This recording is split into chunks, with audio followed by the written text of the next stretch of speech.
The only tools needed to assemble the FlowCell structure are a 9/16 wrench and a tape measure. Materials supplied include hardware kits, posts and beams, and safety caps. Before assembling, determine what elevations are required for the rack. Keep in mind that some units have different size posts in the front and rear, and that SpanTrack requires a pitch of 1 inch per foot. Reference the assembly drawing to find the appropriate elevations. Confirm that the footplates are turned in the same direction.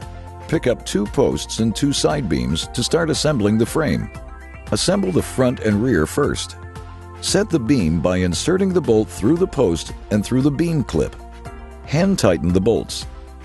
Repeat the above steps for the remaining beam positions until you have assembled the front and rear of the frame. Remember that the discharge beam should be lower by 1 inch per foot of rack depth. Use the beams to attach the front and rear frames. Then slip the safety end caps onto each post. Complete the structure by tightening the bolts the rest of the way with your 9/16 wrench. If you're using SpanTrack, you can simply drop the track on the FlowCell beams to install it.